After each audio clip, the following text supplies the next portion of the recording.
কালীবাউস মাছ রান্না করব, সিমের বিচি দিয়ে মাথাটা রান্না করব। এই যে মাথা ফ্রোজিং করা সিমের বিচি, এই যে মাছটা তেলের মধ্যে দিয়ে দিচ্ছি।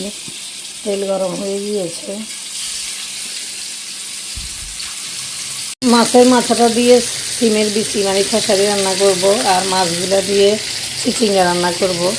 আর এখানে এই যে পুঁই শাক রান্না করব মাছ দিয়ে, শুটকি দিয়ে। এই যে পুঁই শাকটা আমি ধুয়ে কেটে নিয়েছি, কি সুন্দর দেখছেন, কি সুন্দর। শাকের মধ্যে হালকা ডাল দিব, শুটকি যেহেতু দিব, ডালে শুটকি মাছের মাথা আরেকটা দিয়ে দিব ভেঙে। এই তো এখান থেকে একটা মাছের অংশ দিয়ে দিব শাকে, এটা দিয়ে ভেঙে রান্না করবো। এটা বড় একটা, এই যে মাছটা দিয়ে ভেঙে তারপর শুটকি দিয়ে ডাল দিয়ে রান্না করব পুঁই শাকটা। অনেক দিন পরে পুঁই শাক খাবো, যার মধ্যে কোনো শাক খাওয়া হয়নি।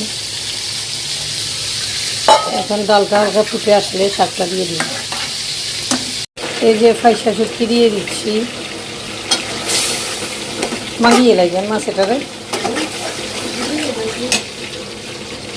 এই যে এখন শাকটাও দিয়ে দিব, এটা কষানো হয়ে গিয়েছে। এই যে ফ্রোজিং করা সিমের বিচি দিয়ে, মাছ দিয়ে না, শুধু মাথাটা দিয়ে রান্না করব। মাছ দিয়ে চিচিঙ্গা রান্না করব। এই যে শাকটা নেড়ে চেড়ে দিচ্ছি, ঝোল লাগবে না, হয়তো এই ঝোলে সিদ্ধ হয়ে যাবে কাঁটাগুলা। রোজার মধ্যে শাক খেতে অনেক মজা লাগে, তাই না?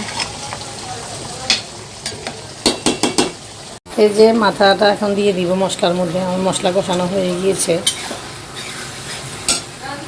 তার সাথে বিচিটাও একসাথে কষিয়ে নিব।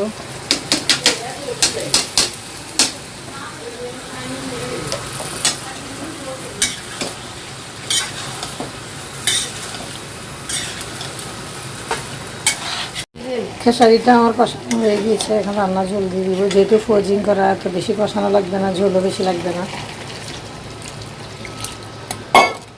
এই যে ঝোল দিয়ে দিলাম। শাকটা হয়ে গিয়েছে, এখন নামিয়ে নিয়েছি। আরেকটা সবজি বসিয়ে দিব, মাছ দিয়ে চিচিঙ্গা। মাছ দিয়ে চিচিঙ্গা বুঝে ওই তরকারিটা মশলা বসিয়ে দিয়েছি। কষানো হলে চিচিঙ্গাটা কষিয়ে নিবি, তারপর মাছ দিয়ে দিব।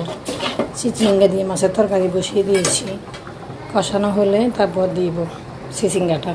কড়াটা কষানো হয়ে গিয়েছে, এখন চিচিঙ্গা দিয়ে দিচ্ছি।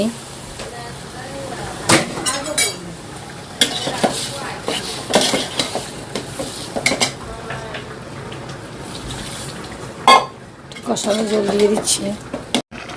এই যে মাছগুলো দিয়ে দিচ্ছি, চিচিঙ্গা কষানো হয়ে গিয়েছে। এটা কার কি মাছ বলতে পারবেন? কালীবাউস।